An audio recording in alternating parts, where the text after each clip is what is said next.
निज कर गूथ सुमन के गजरा, अपने हाथन से किशोरी जी के विशाल केशन को ठाकुर जी स्वयं गूथ रहे हैं। ये निकुंज की चर्चा है भैया। अब जैसे ही केश गूथ दिए, उनमें सुंदर सुंदर पुष्प लगाए, किशोरी जी बोली अब ने दिखाओ तो कैसो श्रृंगार कियो मेरो। ठाकुर जी बोले हाँ अब ही लाऊं। अच्छा, कितनी सुंदर छवि है कि किशोरी जी दर्पण लेकर के बैठी हैं और ठाकुर जी पीछे केश संवार रहे हैं। अब वहां दर्पण में किशोरी जी अपने आप को नहीं देख रही हैं, तिरछा सो करके पीछे खड़े श्याम सुंदर को देख रही हैं और श्याम सुंदर वही दर्पण में किशोरी जी को देख रहे हैं। पीछे खड़े हैं तो आमने सामने को दर्शन सुख नहीं मिल रहा हो, तो दर्पण में ही एक दूसरे को निहार रहे हैं। किशोरी जी जब तैयार रह गई, ठाकुर जी बलैया ले रहे, आहा बलि बलि जाऊं, हे स्वामिनी जू ऐसे ही देखत रहूं तो मैं जन्म सफल कर मानूं। आप यूं ही बैठी रहो, मैं आपको देखता रहूंगा। तभी ठाकुर जी एक विशाल दर्पण लेकर के आए और नीचे पधराए करके और दूर से दिखा रहे हैं, हे स्वामिनी जी ने देखो तो कैसी लग रही हो। बहुत बहुत सावधानी से सुनो। किशोरी जी स्वयं को नहीं देख रही हैं, स्वयं के अंग प्रत्यंग को कहां कहां ठाकुर जी ने चुन करके पुष्प रखे हैं, कहां कहां श्रृंगार कियो, उनको ध्यान से देख रही हैं और अपने तन पर विद्यमान ठाकुर जी के हाथ के श्रृंगार को ध्यान से देख करके किशोरी जी इतनी मोहित है गई, इतनी मोहित है गई, अपने ही श्रृंगार को देख करके कह रही हैं, हे ललित तुम कितनी सुंदर हो। मतलब किशोरी जी के रूप पर कोई और मोहित ना भयो, किशोरी जी स्वयं मोहित है रही हैं। और मोहित क्यों है रही हैं? क्योंकि श्रृंगार जो है वो श्याम सुंदर ने किया। कोई मुझसे पूछ रहा हो परसों कि महाराज जी आप आरती से पहले आरसी क्यों दिखाया करो ठाकुर जी को। लाल जी को जो श्रृंगार है वो श्रृंगार किशोरी जी पदराम में, तो ठाकुर जी आरसी में वह श्रृंगार को दर्शन करें कि आज किशोरी जी कितनी आई है मेरे ऊपर। और जब लाडली जी को दर्पण दिखाया जाए तो लाडली जी ये भाव से देखें कि आज ठाकुर जी ने कैसे श्रृंगार किया मेरो। या हमारे आरसी ये ठाकुर जी को दिखानी चाहिए। और एक सामान्य भाव ऐसा है कि आप सब दर्शन करवे वारे, सो ठाकुर जी अर्चक सो कहें एने दिखा तो दे मैं कैसा लग रहा हूँ, सबके बीच में बैठा तो दियो तेने मुँह तो दिखा मैं ठीक लग रहा हूँ कि नहीं। सो ठाकुर जी को पहले आरसी दिखा में, फिर नेक दूर करके वहां में हम ठाकुर जी को देखें। तो ऐसी भावना है कि वास्तव में आप अब श्री जी तो ना बन सको, पर एक भावना ऐसी रखी जाए कि श्री जी की दृष्टि से लाल जी को देखो, अरे लाला बड़े प्यारे लग रहे, बड़े सुकोमल।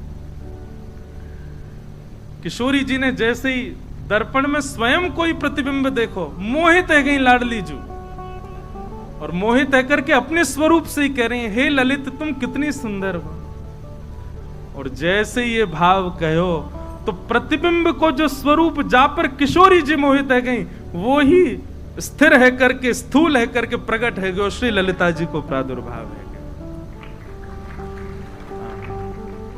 सहचरी श्री ललिता महारानी की। अब अंदर गहराई में जाइयो, जिनको ना पल्ले पड़ रही हो चुपचाप नीचे मुंह करके बैठ जाओ।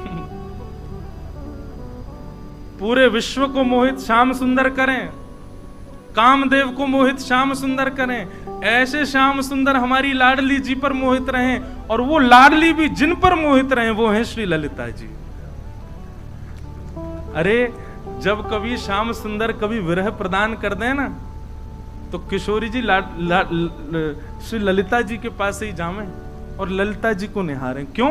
क्योंकि ललिता जी को जो श्रृंगार है वो किशोरी जी और ललिता जी में कोई अंतर नहीं है, एक सी दिखेंगी दोनों। बस ये है कि किशोरी जी की एक विशेष चूड़ामणि है, किशोरी जी की एक विशेष चुनरी है, किशोरी जी को एक विशेष श्रृंगार है, नहीं तो बाकी सब एक जैसा। पर फिर भी किशोरी जी को ललिता जी प्रिय है, क्योंकि प्रथम श्रृंगार श्री कृष्ण ने जो कियो वही स्वरूप श्री ललिता जी। ललिता जी प्रकट है। क्यों प्रकट भई?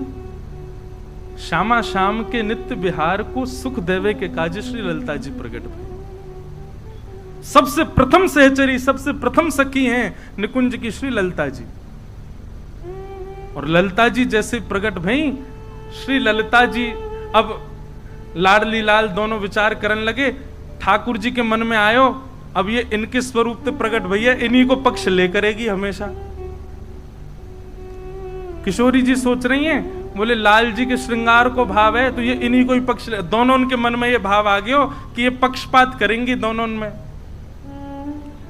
ललिता जी को एक भाव है कि वो प्रिया प्रियतम के हृदय की बात पहचान जाऊं। और जब जब मैं ललिता कहूं ना, स्वामी जी को स्मरण अपने आप कर लियो, क्योंकि स्वामी जी ललिता जी ही हैं। जैसे ही प्रिया प्रियतम के मन में आयो कि ये तो पक्षपात करेंगी, एक अकेली हैं, ठाकुर जी सोच रहे हैं किशोरी जी के स्वरूप में या हमारे इनको पक्षपात करेंगी, लाडली जी सोच रही हैं इनको श्रृंगार है या हमारे इनको पक्षपात करेंगी, इन्हीं की साइड करेंगी। तभी ललिता जी को लगी नाय नाय, तो पक्षपात वाली बात नहीं, दोनों प्रिया प्रियतम को श्रम भयो। तो ललिता जी ने नेत्र बंद करके विचार किया और उन्हीं में से ही अनंत सहचरियां प्रकट हो गईं और निवृत्त निकुंज वहीं प्रकट हो गया। जितनी सखियां हैं सब श्री ललिता जी से प्रकट है। ऐसे करके एक निकुंज तैयार भई, जहां पे श्री प्रिया प्रियतम नित्य विहार करें। और वह निकुंज की चाबी कौन के पास है? ललिता जी के पास, श्री ललिता जी के पास। ऐसे श्री ललिता जी को प्रादुर्भाव है। अत्यंत किशोरी जी की प्रिय हैं ललिता जी।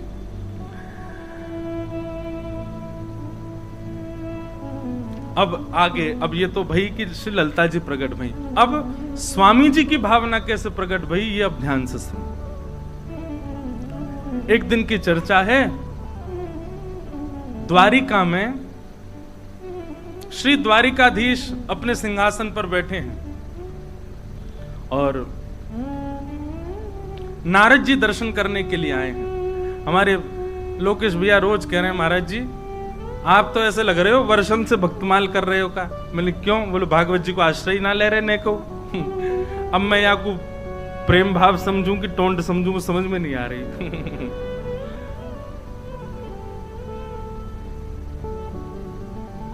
गोविंद भुज गुप्तायाम द्वारवत्वाम कुरुद्वः अवासीत नारदो भिक्षणम कृष्णोपासन लालिस। बात ऐसी है भैया, ये जितने शब्द है ना सब भागवत जी के हैं। भागवत जी ने ही पोष करके पाल करके यहाँ तक बिठाए हुए हैं और वही सदैव पालेंगे। बस आज एक बात है गई कि अभी तक तो भागवत जी लालन पालन कर रहे हैं, अब युगल करेंगे भक्तमाल जी और भागवत जी। वैसे तो सब हमारे पालक हैं। तो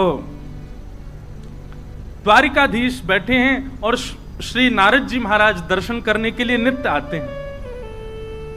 लेकिन आज ठाकुर जी भाव में बैठे हैं, भौएं ने चढ़ी भई हैं, मानो कोई बहुत गहरे चिंतन में श्री ठाकुर जी बैठे हैं, द्वारिकाधीश बैठे हैं। नारद जी महाराज ने जाकर के चरणन में प्रणाम किया, बोले हे श्याम सुंदर, हे द्वारिकाधीश आपकी जय हो। द्वारिकाधीश बोले आओ नारद जी विराजो। बोले भगवान आज कछु चिंता सी में लग रहे हो, कहा बात है? आपके चेहरे पर चिंता की रेखाएं दिख रही हैं, कछु चिंतन कर रहे हो आप, कोई को ध्यान कर रहे हो? ठाकुर जी बोले आज मैं अपने रस स्वरूप को, आज मैं अपने मूल स्वरूप को ध्यान कर रहा हूं, चिंतन कर रहा हूं। नारद जी बोले ये रस स्वरूप कौन सा हो भैया, ये मूल स्वरूप कौन सा है आपको? तब श्री ठाकुर जी वर्णन कर रहे हैं, यमुना जी को तट है, वृंदावन धाम है, सघन कुंज है और वह कुंज में सुंदर रेती पड़ी है, वह रेती में सुंदर इत्र की सौंधी सुगंध आ रही है। वह रज के मध्य में श्री ललिता जी बैठी हैं और श्री ललिता जी के एक तरफ मैं विराज रहा हूं, दूसरी तरफ श्यामा जी विराज रही हैं। ललिता जी दोनों को लाड़ लड़ा रही हैं, वह दृश्य को मैं दर्शन कर रहा हूं। नारद जी बोले ये कौन सी उपासना है, ये कौन सा भाव है ठाकुर जी जाको आप चिंतन कर रहे हैं? ठाकुर जी बोले चलो दिखा के लामे। और नारद जी को हाथ पकड़ करके ठाकुर जी एक स्थान पर लेके गए। ऐसे स्थान पर लेके गए सूर्य का प्रकाश नहीं है वहां पर, सामान्य पृथ्वी जैसा वो अनुभव नहीं हो रहा है। 5 बड़े बड़े पर्वत हैं और उन 5 पर्वतों के सामने एक एक ऋषि विराजमान है। नारद जी बोले जय जय, ये कैसा स्थान, और ये लोग कौन है जो सामने बैठे हैं? पंच ऋषि। ठाकुर जी बोले नारद जी, ये 5 ऋषि अनेक कल्पों से तपस्या कर रहे हैं, और ये जो पीछे पर्वत है ना, ये पर्वत सामान्य नहीं है। हर बार तपस्या करते हैं, तपस्या के उपरांत मैं प्रकट होता हूं, प्रकट होके इनके वरदान जो ये मांगते हैं वो मैं देने में असमर्थ हो जाता हूं, फिर ये अपने प्राण त्याग देते हैं, तो इनकी अस्थियां ही पीछे पहाड़ बन गए हैं और ये पुनर्जन्म लेकर के फिर तपस्या करने लगते हैं। समझ में आ रही है बात? नारद जी बोले भगवान, ऐसी कौन सी वस्तु की तपस्या करते हैं कि तपस्या करने के बाद में आप दे नहीं पाते और इनको पुनर्जन्म लेना पड़ता और इतने जन्म बीत गए? तब श्री ठाकुर जी कहते हैं, वो बोले भैया ये हर बार तपस्या करें और तपस्या करने के बाद में इनकी तपस्या से मैं प्रसन्न है करके प्रकट है जाऊं और प्रकट है करके इनसे कहूं कि वरदान मांगो, तो ये वरदान में कहें कि अपने निवृत्त निकुंज को दर्शन कराए दो, अपनी रस उपासना को थोड़ा चिंतन कराए दो।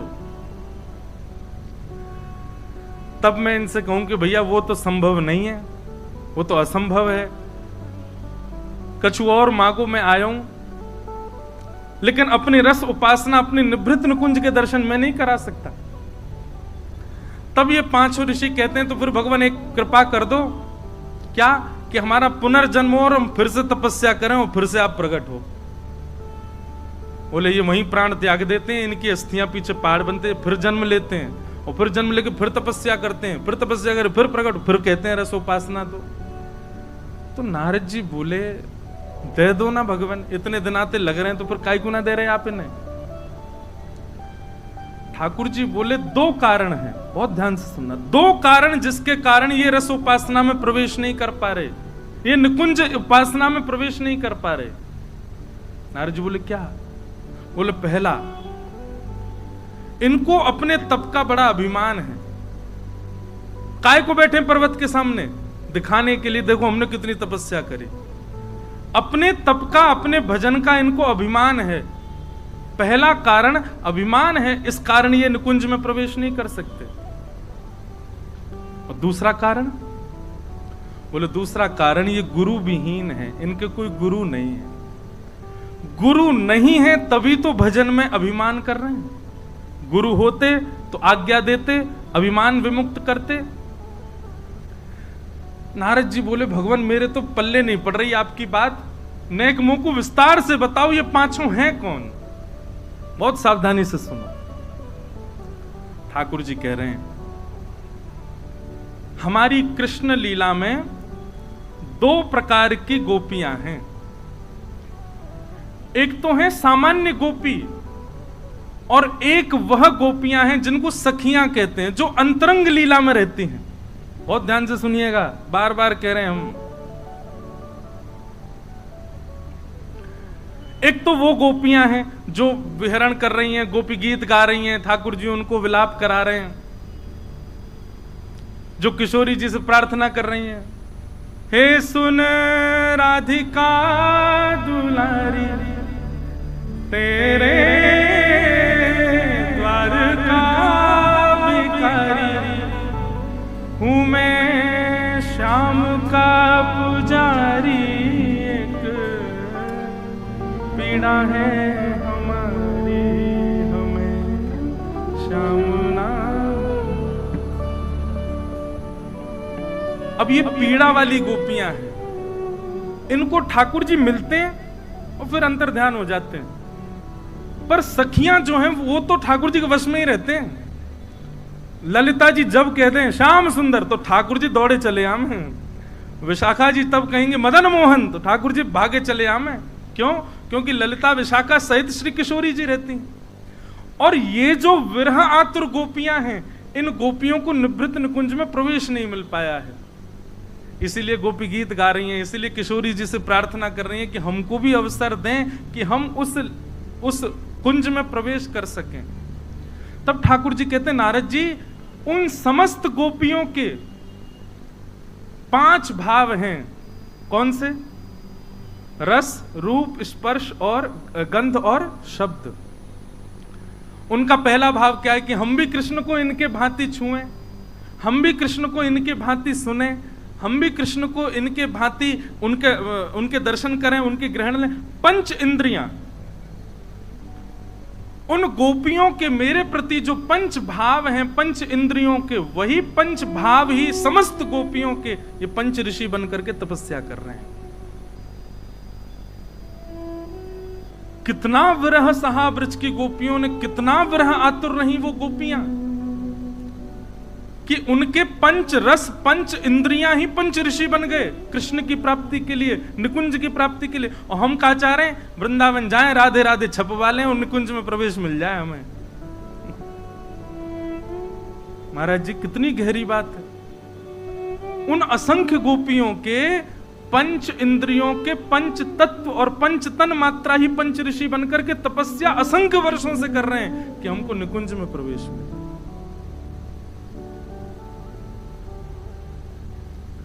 हम सोचते थे कान्हा कहीं कुंजन में होगा, हम सोचते थे कान्हा कहीं कुंजन में होगा, सोचते थे कान्हा कहीं कुंजन में होगा, सोचते थे कान्हा कुंजन में होगा। अभी तो मिलन का हमने सुख नहीं होगा, अभी तो मिलन का हमने सुख नहीं होगा, अभी तो मिलन का हमने सुख नहीं होगा, अभी तो मिलन का हमने सुख नहीं होगा। सुन के प्रेम की परिभाषा, सुन के प्रेम की परिभाषा, मन में बंधी थी जो आशा, मन में बंधी थी जो आशा, आशा हुई रे निराशा, झूठी दे गया दिलासा, श्याम ना मिला हमें, श्याम ना मिला हमें, श्याम ना मिला हमें, श्याम ना मिला। हे सुन राधिका दुलारी, सुन राधिका दुलारी, तेरे द्वार का भिखारी, तेरे द्वार का भिखारी, तेरे श्याम का पुजारी, पीड़ा है हमारी, श्याम ना मिला हमें, श्याम ना मिला हमें, श्याम ना मिला हमें, श्याम ना मिला। हे नारद जी, उन समस्त ब्रज गोपिकाओं का जो 5 भाव मेरे प्रति है, रूप दर्शन का, स्पर्श सुख का, शब्द श्रवण का, ग्रहण करने का, सुगंध ग्रहण करने का और अधरामृत पान का, वही 5 इंद्रियां इतनी व्याकुल हो गई कि उन पंच इंद्रियों ने संकल्प किया कि हम कृष्ण को पाके रहेंगी, निकुंज में प्रवेश करके रहेंगी। वही समस्त गोपियों की पंच इंद्रिया पंच ऋषि बनकर के तपस्या कर रही हैं कि हमारी निकुंज में आ जाएं। नारद जी बोले थोड़ी बहुत देर में और रुका तो मैं तो बेहोश हो जाऊंगा। भगवान, हम तो सोचते हैं कि हम जिस स्थान पर आपके साथ रहते हैं, आपका नित्य दर्शन करते हैं, इससे बड़ा तो कोई स्थान ही नहीं होगा। हम देवयोनि को सर्वश्रेष्ठ मानते हैं, पर आज पता लगा कि उससे भी अति क्लिष्ट एक स्थान ये निकुंज भी है। भगवान, इन पे कृपा करो ना। अब इनको कैसे भी निकुंज में प्रवेश कर, कब तक प्रतीक्षा कराओगे? बोले जिस दिन इनको गुरु दीक्षा मिल जाएगी, ये गुरु आश्रित हो जाएंगे, सदगुरु पथ प्रदर्शक करेंगे, तो अभिमान शून्य होकर के भजन करेंगे, मेरी प्राप्ति हो जाएगी। नारद जी बोले अच्छा, पता नहीं कब आएंगे गुरु जी इनके। ठाकुर जी बोले कब आएंगे, क्या हम तुमको क्यों लेके आए यहाँ पे? नारद जी बोले मतलब दीक्षा दो, दीक्षा प्रदान करो। नारद जी बोले मैं तो निकुंज का कोई कुछ नहीं। बोले अरे आप दिन रात हमारा चिंतन करते हो, दिन रात हमारे भाव में रहते हो, दिन रात हमारा भजन करते हो, आपसे श्रेष्ठ गुरु नहीं। आपको लगता है कि निकुंज में प्रवेश नहीं, पर निकुंज में सबसे विशिष्ट प्रवेश तो आपका ही है। दीक्षा प्रदान करो। बोले क्या दीक्षा प्रदान करें? तब श्री नारद जी महाराज ने गोपाल मंत्र की दीक्षा उन पांचों ऋषियों को प्रदान की। गोपाल मंत्र की दीक्षा दी और भगवान ने कहा कि अब जो ये मंत्र गुरुदेव से आपको प्राप्त हुआ है, इसका पुरुषण करो। पुरुषण में लगभग 25 लाख जप होते हैं एक पुरुषण में। बोले अब इसका पुरुषण करो गोपाल मंत्र का। अभी तपस्या पूरी नहीं भई है उन 5 ऋषियों की। तब उन 5 ऋषियों ने उस गोपाल मंत्र का पुरुषण किया, 25 लाख जप किया। तो 25 लाख जप करने के प्रभाव से एक दिव्य तेज प्रकट हुआ, और उस दिव्य तेज के बिंदु से निकुंज विलासिनी श्री ललिता जी प्रकट हो गई। और ललिता जी ने प्रकट होकर के उन 5 ऋषियों को, क्योंकि चाबी तो ललिता जी के पास ही है, ललिता जी प्रकट हो गई। ललिता जी का रूप सौंदर्य देख करके आनंदित हो गए। और ललिता जी की थोड़ी पर एक चिबुक चमक रही थी। उस चिबुक की चमक में ही निकुंज का क्षण भर का दर्शन हुआ। इतने वर्ष की तपस्या और 1.25 लाख और गोपाल मंत्र के पुरुषण के बाद ललिता जी और ललिता जी की चिबुक में क्षण भर का निकुंज दर्शन हुआ। और दर्शन होते ही वो जो प्रकाश प्रकट हुआ वो समाप्त हो गया। 5 हाथ जोड़ करके खड़े रहे। अब ललिता जी को देख, अब ललिता जी कैसी हैं, वो मन की भावना पहचान जाती।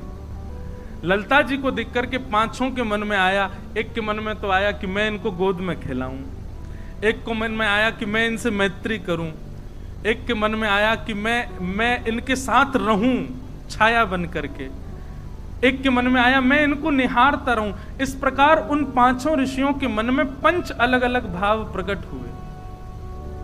क्या करना भैया? नेक नेक आगे आ जाओ, हमसे कह दे करो, हम बोल देंगे आप विराज जाओ। आ जाओ नेक नेक। निकुंज की चाबी ललिता जी के पास, आओ नेक नेक प्रवेश करो।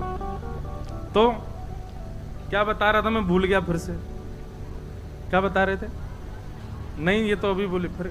हाँ नहीं, हम बता रहे हैं क्या बता रहे। 5 को अलग अलग भाव प्रकट हुए ललिता जी को देख करके। एक के मन में तो ये भाव प्रकट हुआ कि मैं इनको गोद में खिलाऊं, दूसरे के मन में ये भाव प्रकट हुआ कि मैं इनके संग रहूं, तीसरे के मन में हुआ मैं इनसे मैत्री करूं, चौथे के मन में आया मैं इनको निहारूं। इस प्रकार 5 के चित्त में अलग अलग भाव प्रकट हुए और उन भावों को श्री ललिता जी पहचान गए। ललिता जी बोली अब आप चिंता मत करो, आपकी तपस्या और आपके भाव, आपके प्रेम, सबके अधिकार से अब आपको निकुंज में प्रवेश मिलेगा। लेकिन कैसे मिलेगा? अब आप 5 जाइए, कलिकाल प्रारंभ हो चुका है। वृंदावन के मध्य में एक छोटा सा गांव स्थित है, उसका नाम है राजपुर। और वहां आप पांचों जाकर के पधारिए और आपके यहां बालक स्वरूप धारण करके मैं ही आऊंगी और फिर आपको निकुंज में लेकर के चलूंगी। बोलो श्री हरिदास जी महाराज की जय। हमें यूं लग रही है कि हमें यूं ही मिल जाए निकुंज। और तब आप पांचों ऋषि ही गंगाधर, गुरुजन, जपना, भगना और भीला, इन 5 नामों से राजपुर में आए। तो गंगाधर जी जो थे, इन्होंने ऋषि रूप में ललिता जी को देख करके मन में भाव रखा कि मैं इनको गोद में खिलाऊं। तो गंगाधर जी और इनकी पत्नी हैं श्री चित्रा जी, इन्हीं के यहां ललिता जी स्वामी श्री हरिदास जी के रूप में प्रकट हुए। अभी रुको, अभी इतनी जल्दी थोड़ी प्रकट होंगे, पूरा आनंद होगा, उत्सव, बधाई गवेगी, नाचेंगे गाएंगे, तब आएंगे स्वामी जी। हम तो बस बता रहे अभी। और गुरुजन जो हैं ये स्वामी जी के मामा जी हैं, मतलब चित्रा जी के भैया। और गुरुजन जी के यहां जो पुत्र प्रकट हुए उनका नाम है श्री विट्ठल विपुल देव जी। और विट्ठल जी किसके अवतार हैं? ललिता जी तब तक नहीं आ सकती जब तक वृंदावन नहीं आवे। तो श्री विट्ठल विपुल जी जो हैं ये वृंदावन के अवतार हैं। और आप श्री का जन्म स्वामी श्री हरिदास जी से 5 वर्ष पहले हुआ, श्री विट्ठल विपुल देव जी का। और बाकी के 3 जपना, भगना, भीला जो हैं ये साथ ही रहते थे। और इनका चरित्र आगे सब हम लोग सुनेंगे। अब भैया अब लीला सुनो। आहा, हमारे महाराज जी बड़ी उल्टी रीत है वृंदावन की। तटिया स्थान में निधिवन राज में कभी जन्माष्टमी नहीं मनती, वहां राधाष्टमी नहीं मनाते। क्यों? तो एक पंक्ति हम लिख के लाए, उनसे अगर पूछेंगे आपके यहाँ जन्माष्टमी क्यों नहीं होती, आपके यहाँ राधाष्टमी क्यों नहीं होती, श्यामा श्याम आपके आराध्य और उन्हीं का उत्सव नहीं मनाते, तो वो क्या कहते हैं? हमारे नित्य किशोर अजन्मा, हमारे नित्य किशोर अजन्मा, बिहरत एक प्राण दो तनमा। हमारे नित्य किशोर अजन्मा, बिहरत 2 प्राण एक तनमा। हमारे नित्य किशोर अजन्मा, इनके मल मैथुन कछु नाही, दिव्य देह विहरत श्री वनमा। हमारे नित्य किशोर अजन्मा। उनका ऐसा मत है कि नित्य विहारी, नित्य विहारिणी जी नित्य हैं। मुझे और आप सब लोगों को दर्शन देने के लिए वही नित्य विहारी कृष्ण और श्री किशोरी जी के रूप में आए और लीला करके गए, ताकि हम लोगों को थोड़ा प्रवेश मिल सके। पर नित्य निकुंज के बिहारी लाल और विहारिणी ये तो नित्य हैं, इनको कभी जन्म ना होवे, इनको कभी कछु ना हुए, तो नित्य से वृंदावन में। ऐसी भावना बड़ी उल्टी रीत है वृंदावन की। कौन पावे या को पार, प्रेम नदिया की सदा उल्टी बहे धार। प्रेम को प्रमुख वही वृंदावन धाम, प्रेम ही ते पायो श्याम रसिया ने नाम। अब जिन लोगों को ये बात नहीं समझ में आई, वो कान पकड़ के पहले तो सॉरी, लेकिन अगली पंक्ति में आपको क्या कहा गया? या जाने कहां गवार, जाने कहां गवार, प्रेम नदिया की सदा उल्टी बहे धार। कौन पावे या को पार, प्रेम नदिया की सदा उल्टी बहे धार। तो 5 प्रकट भय। अब गंगाधर जी और ये 5 संगी रहते हैं भूमि पर भी। अब जब इनने देखी कि भैया अभी तक तो ललिता जी आई नहीं, तो एक दिन 5 को वैराग्य उमड़ा, बोले कि अब छोड़ छाड़ के चलो भैया, ये तो फिर से हम फंस गए। और फंसवे को अब इतने आदी है गए कि अब इनको दिक्कत ना हो गए। इतने जन्म ले लिए तब भी निकुंज में नहीं मिले, तो अब भी नहीं मिले। और 5 वहां से सीधे श्री आसुधीर गुरु जी के पास में गए। आसुधीर जी ये श्री हमारे स्वामी श्री हरदास जी के गुरु जी, आप निधिवन राज में विराजते थे।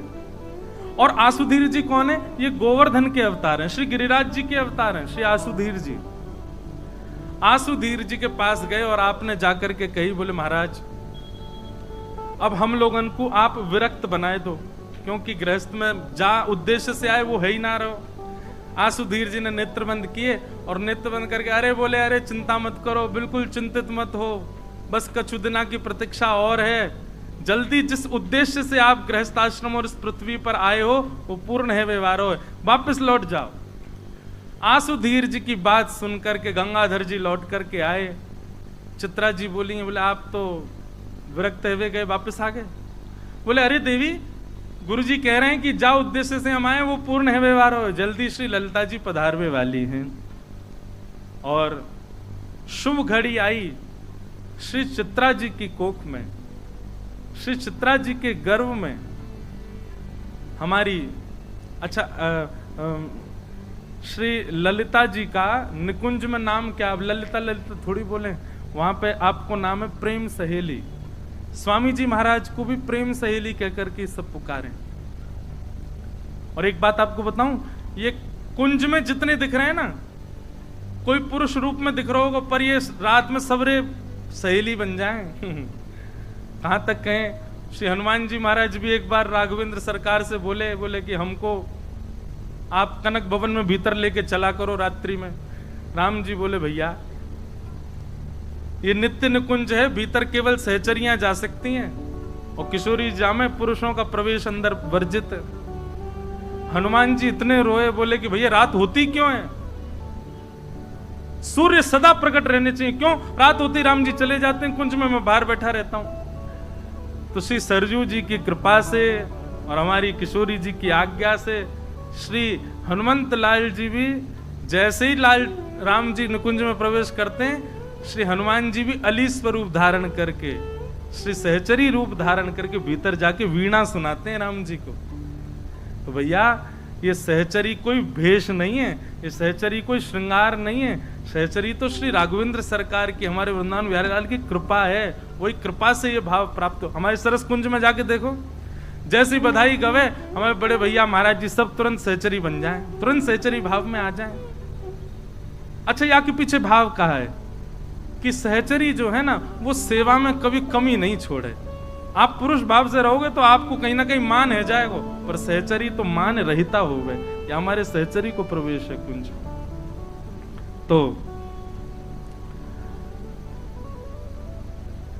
आसुधीर जी ने कही भैया जाओ, जा कार्य के लिए आए हो, आपको वो कार्य पूर्ण होगा। चित्रा जी के गर्भ में हमारे प्रेम सहेली यानी कि साक्षात श्री ललिता जी पधारी। और जैसे कल हम लोग परसों सुन रहे थे कि वहां तारा मैया श्री हरिवंश महाप्रभु की माता जी के गर्भ में जब से श्री हरिवंश जी आए तब से उनको वृंदावन की स्मृति होने लगी, पर ये तो वृंदावन में ही है, इनके संग कहां गए हो? तो बोले जैसे ही ललिता जी गर्भ में पधारी हैं तो महाराज ऐसी ऋतु है गई है कि जो विचार करें वैसी ऋतु है जाए। अभी गर्मी लग रही है, मन में भाव है बड़ी गर्मी है रही है, इतने में ही ऋतु अनुकूल है जाए, अनुकूल ऋतु बनती जा रही है। और वो अनुकूल ऋतु है करके वृंदावन को सुजग कर रही है, वृंदावन में कुंजन को निर्माण कर रही है, वृंदावन को सुंदर बना रही है। ऐसी सुंदर ऋतु अपने आप परिवर्तित होती जा रही है। स्वप्न में किशोरी जी को दर्शन, स्वप्न में निकुंज को दर्शन, ऐसे ऐसे अनुभव श्री चित्रा जी को है रहे। और पावन घड़ी आई, कौन सी घड़ी? शुक्ल पक्ष, और जिसमें हम कहते हैं राधाष्टमी। पूरे वृंदावन में श्री राधा रानी की बधाई गब रही है। राधाष्टमी को समय है शुक्ल पक्ष में, और मध्याह्न के समय, बस मध्याह्न दोपहर को समय भयो है। और वही समय श्री गंगाधर जी के घर में चित्रा जी के गर्भ से एक दिव्य तेज प्रकट भयो, और दिव्य तेज के रूप में श्री स्वामी श्री ललिता जी प्रकट भई हैं। बोलो श्री ललिता महारानी की।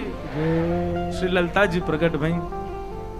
और आप जब प्रकट भई तो प्रकट कैसी भई? 16 वर्ष की आयु, सुंदर श्रृंगार, सुंदर भाव भंगिमा, ऐसी सुंदर बनकर के 16 वर्ष की आयु को आपकी आकृति और पूर्ण ललिता जी के रूप में ही प्रकट हुई। अच्छा, एक लीला तो मैं बताना ही भूल गए हो।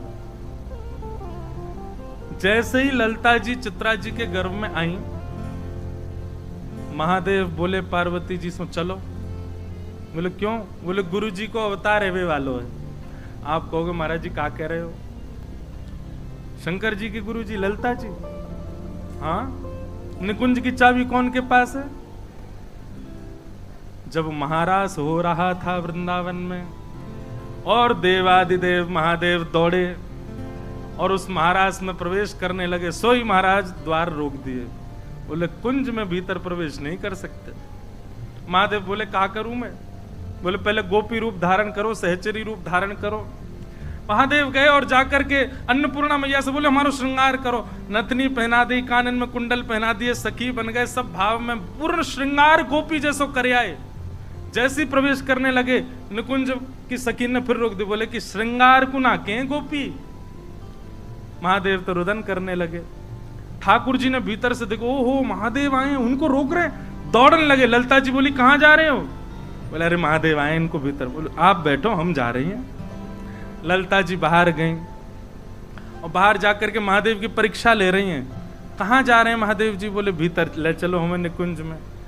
बोले पहले प्रेम को स्वरूप बताओ, कितने स्वरूप हो मैं प्रेम के? महादेव मूड को जान लगे। बोले ऑप्शन तो दो। बोले कोई ऑप्शन नहीं, बताओ, परीक्षा दो, भीतर जाओ। तो महादेव बोले हमको नहीं पता। अब यहां रास चल रहा है, ज्यों ज्यों ताल बजे, ज्यों ज्यों किशोरी जी थिरके, ठाकुर जी महादेव के मन में आवे मैं भीतर जाऊं। ललिता जी बोली अभी नहीं, पहले परीक्षा दो। महादेव बोले हमें कछु ना पता। तो बोले सीख के आओ। बोले कौन से सीख के आए? बोले गोपीन से पूछो, गोपीन के पास। बोले सबसे बढ़िया अध्यापिका तो निकुंज की श्री ललिता जी, उनसे ही पढ़ो। महादेव चरणन में बैठ गए। बोले हे ललिता जी, हमको निकुंज में प्रवेश कराओ। तब यमुना पुलिन पर बैठ करके प्रेम को पाठ पढ़ा करके मानो कान में प्रेम फूंक करके गुरु दीक्षा दे दी महादेव को। और जैसे ही प्रेम पाठ पढ़ायो, मन गोपी बन गयो। राधा नाचे, कृष्ण नाचे, नाचे गोपी जन, मन मेरा बन गया सखीरी पावन वृंदावन। राधा नाचे, कृष्ण नाचे, नाचे गोपी जन, मन मेरा बन गया सखीरी पावन वृंदावन। ब्रह्मा भी नाचे, शंकर नाचे, नाचे देवगण। ब्रह्मा भी नाचे, शंकर नाचे, नाचे देवगण। क्योंकि मन मेरा बन गया सखीरी पावन वृंदावन। क्योंकि मन मेरा बन गया सखीरी पावन वृंदावन। क्योंकि मन मेरा बन गया सखीरी पावन वृंदावन। क्योंकि मन मेरा बन गया सखीरी पावन वृंदावन।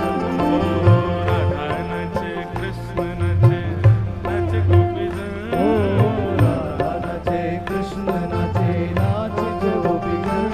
क्योंकि मन मेरा बन गया सखीरी पावन वृंदावन। क्योंकि मन मेरा बन गया सखीरी पावन वृंदावन। बैठ जाओ भैया। तो महादेव को दीक्षा कौन ने प्रदान करी निकुंज में प्रवेश के पहले?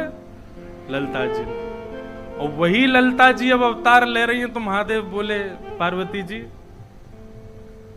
गुरुदेव आ रहे हैं, सेवा करवे चलें। गुरु दक्षिणा तो दई नहीं हमने कछु। तो पार्वती जी और महादेव ये दोनों सामान्य नर नारी को रूप धारण करके राजपुर में आए और श्री गंगाधर जी के यहाँ जाके बोले हमको कोई सेवा दे। तो बोले बढ़िया है, हमारी गृहिणी गर्भवती, उनकी सेवा करो। और दोनों उनकी सेवा में लगे हैं। तो ये बात हमने क्यों कही? क्योंकि जैसे ही ललिता जी प्रकट हुई 16 वर्ष की आयु की कन्या, तो चित्रा जी और गंगाधर जी बोले हमने तो कही आप बालक बन के आई हो और आपने आज्ञा दी आप बालक, आप तो बिल्कुल 16 वर्षीय कन्या के रूप में आई हैं।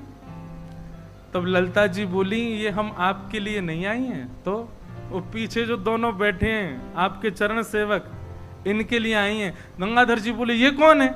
इतने में ही महाराज ध्याये नित्यम महेशम रजत गिरिनिभम चारु चंद्रावतंसम रत्नाकल्पोज्ज्वलांगम पैशमृगवरा भीति हस्तम प्रसन्नम पद्मासीनम समन्तास्तुतमर्गणै व्याधिकृत्यम वसानम विश्वाद्यम विश्ववंद्यम अखिल भैरम पंचवक्रम नमः पार्वती पतये हर हर महादेव। बोले इनके लिए हमने ये रूप धारण किया है। आहा, महादेव और पार्वती जी ने दोनों ने दर्शन किए। ललिता जी बोली बस अब आपको यहीं तक है, अब आप प्रस्थान करो, क्योंकि अब आगे की लीला हमारी अद्भुत है, विचित्र है। वहां में आप रहेंगे, श्रम होएगा, हमको पीड़ा होगी, अब आप प्रस्थान करो। जैसे ही महादेव प्रस्थान कर गए, इतने में ही श्री ललिता जी एक सुकोमल से बालक के रूप में प्रकट है गई और वही स्वामी श्री हरिदास जी को रूप भयो। कुंज बिहारी हरिदास, कुंज बिहारी बोल बो ना आवे ने जोड़ते बोलो कुंज बिहारी। श्री हरिदास जी महाराज प्रकट भये। आहा, गंगाधर जी ने सबसे पहले ये खबर जाकर के निधिवन में विराजमान गुरुदेव श्री आसुधीर जी को बता करके कहा कि महाराज पधारो, घर में लाला। आसुधीर जी को पता था, पहले ही उन्होंने कह दिया था जिस उद्देश्य से आए वो पूर्ण होने वाला है। आसुधीर जी ने जैसे ही सुनी कि महाराज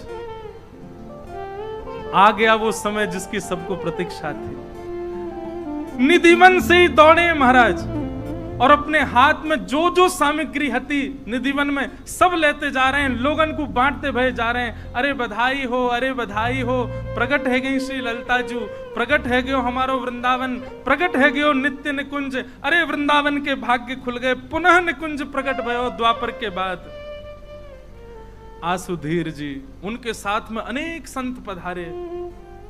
आप श्री गए और जाकर के बालक हरिदास को अपने गोद में लिया, गोद में धारण करके मनी मन बोले बोले देखो आप हमसे ज्यादा अधिकारी हो। सब लोग इधर देखो, यहां देखो। लेकिन ये थोड़ी सी लीला कर रहे हैं, हम क्षमा करियो। और क्या लीला की? गले में कंठी माला धारण करा करके कान में मंत्र दे करके गुरु दीक्षा प्रदान कर दी। स्वामी श्री हरिदास जी को जन्म लेते ही दीक्षा हो गई और दीक्षा दे करके दोनों भुजान में बालक हरिदास को लेकर के छत पर चढ़ गए और लेकर के आसुधीर जी नृत्य करने लगे। बधाई हो, बधाई हो, बधाई हो। आहा, अब सब बधाई गाओ हमारे साथ।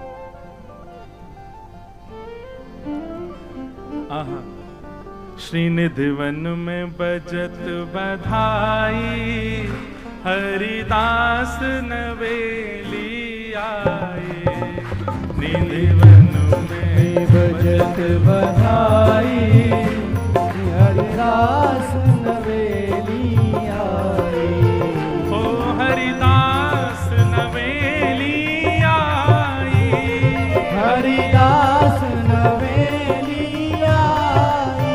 ओ हरिदास नवेली आई, हरिदास नवेली आई। देखो यहाँ वाले ध्यान से सुनो, भुजा उठा के और प्रेम से गाओ। जो नहीं गावे वो वाको ब्याह नहीं होगा अगले जन्म में।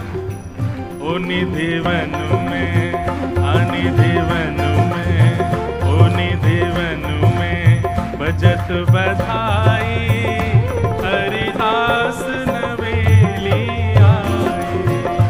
निधिवन में बजत बधाई, हरिदास नवेली आई। निधिवन में बजत बधाई, हरिदास नवेली आए। निधिवन में बजत बधाई,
रसकन के मन हर साए, ओ रसकन के मन हर साए, ओ रसकन के मन हर साए, ओ रसकन के मन हर साए, ओ रसकन के मन हर साए, रसकन के मन हर साए, ओ वृंदावन सहचरियाए, ओ वृंदावन सहचरियाए, ओ आज घर घर बजत बधाई, आज घर घर बजत बधाई, ओ आज घर घर बजत बधाई, आज घर घर बजत क्यों? बधाई, ओ हरिदास नवेली आए, आज घर घर बजत बधाई, हरिदास नवेली आए, श्रीनिधिवन बजत बधाई, हरिदास नवेली आए, श्रीनिधिवन बजत बधाई, हरिदास नवेली आए, रस रूप प्रकट भई हरिदासी, रस रूप प्रकट भई हरिदासी, रस रूप प्रकट भई हरिदासी, रस रूप प्रकट भई हरिदासी, और संतन के मन अति अभिलाषी, और संतन के मन अति अभिलाषी, हाँ संतन के मन अति अभिलाषी, संतन के मन अति अभिलाषी, ओ देखो महामोद झरलाई, देखो महामोद, झरलाई, देखो महामोद झरलाई, तो महाबोध झरलाई, भैया हैं? यूं ही रहूं। जय हो भैया। ये निकुंज की चाबी कौन के पास? तो भैया चाबी आ गई, मतलब दरवाजा खुरको, यही हमारे सब सखी बन गए। देखो महामोद झरलाई, देखो महामोद झरलाई, क्यों? हरिदास नवेली आए, देखो महाबोध झरलाई, हरिदास नवेली आए, देखो महामोद झरलाई, हरिदास नवेली आए, देखो महाबोध झरलाई, हरिदास नवेली आए, श्री विपुल बिहारिन दासी, विपुल बिहारिन दासी, हाँ श्री महलन की करत खवासी, श्री महलन की करत खवासी, हाँ श्री विपुल बिहारिन दासी, श्री विपुल बिहारिन दासी, हाँ श्री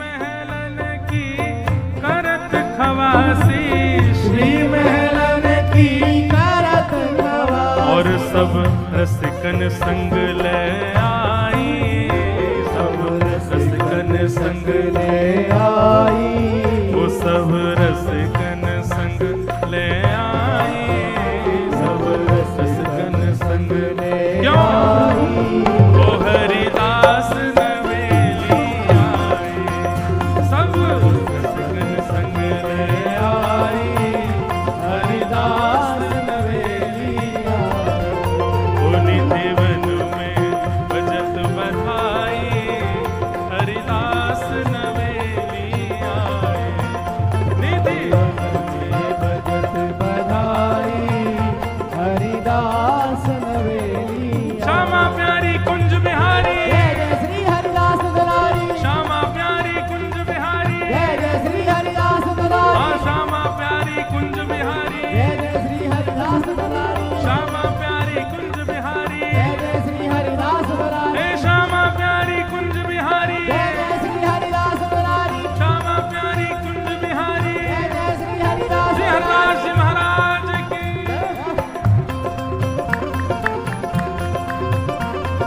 से कहो बधाई हो, बधाई हो, बधाई हो, बधाई हो, बधाई हो।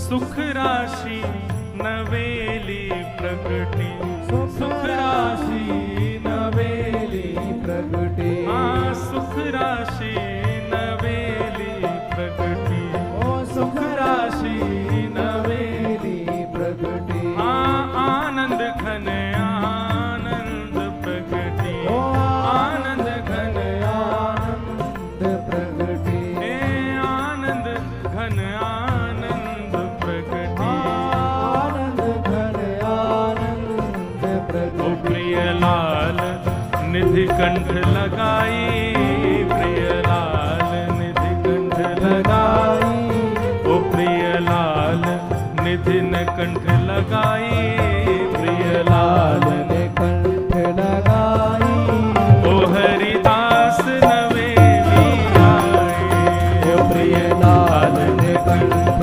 लगाई, हरिदास नवेली आई, अजनिधि मन में बजत बधाई, हरिदास नवेली आए, निधि मन में बजत बधाई, हरिदास नवेली आई, हाँ दास किशोर के स्वामी श्यामा, दास किशोर के स्वामी श्यामा, हाँ दास किशोर के स्वामी श्यामा, दास किशोर के स्वामी श्यामा, हे चरणन में पायो विश्राम, चरणन में पायो विश्राम, हाँ चरणन में पायो विश्राम। चरणन में पायो विश्राम, पूज्य सर हमारे वृंदावन के गोरीलाल कुंज वाले पूज्य महाराज जी, उनका भाव है दास किशोर के स्वामी श्यामा, दास किशोर के स्वामी श्यामा, हे चरणन में पायो विश्रामा। चरणन में कैसे? पायो विश्राम, ओ जो रंग महानिधि पाई, जो रंग महानिधि पाई, स्वामी जी कह रहे हैं जैसे कोई रंग को महानिधि मिल जाए, ऐसे हम सबन को स्वामी श्री हरदास जी प्राप्त भय। जो रंग महानिधि पाई, जो रंग महानिधि पाई, जय हो हरिदास नवेली आई, जो रंग महानिधि पाई, हरिदास नवेली आई, ओ निधि वन में बजत बधाई, हरिदास नवेली आए, निधि वन में बजत बधाई, हरिदास नवेली श्यामा प्यारी कुंज बिहारी। जय जय श्री हरिदास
भुवन चतुर ढीलो गाओ गाओ एक बार गाओ सब लोग हमारे संग गए। रुक जा नहीं तो श्यामा हृदय कमल सो प्रगटो श्यामा हृदय कमल सो प्रगटो राधा हृदय कमल सो प्रगटो राधा हृदय कमल सो प्रगटो और श्याम हृदय दुभार वृंदावन चारो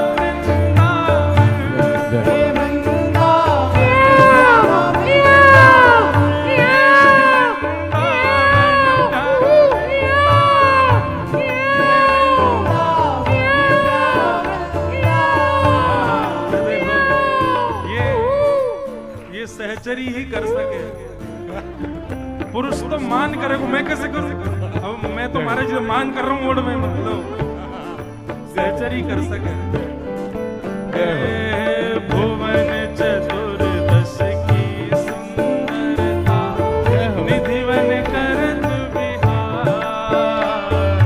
भुवन चतुर्दश की स्वामी जी के दर्शन निधिवन करत बिहार। प्यारो निधिवन करत बिहार। प्यारो निधिवन करत बिहार। श्यामा प्यारी कुंज बिहारी। श्यामा प्यारी कुंज बिहारी। श्यामा प्यारी बांके बिहारी। श्यामा प्यारी बांके बिहारी। और जय जय श्री हरिदास वृंदावन प्यारो वृंदावन। हे वृंदावन प्यारो वृंदावन। हे वृंदावन प्यारो वृंदावन। हे वृंदावन प्यारो वृंदावन। श्यामा प्यारी कुंज बिहारी। ओ श्यामा प्यारी कुंज बिहारी। श्यामा प्यारी बांके बिहारी। श्यामा प्यारी बांके बिहारी। और जय जय श्री हरिदास वृंदावन वृंदावन प्यारो वृंदावन। हे श्री वृंदावन ओ वृंदावन प्यारो वृंदावन। श्यामा प्यारी बांके बिहारी। ओ श्यामा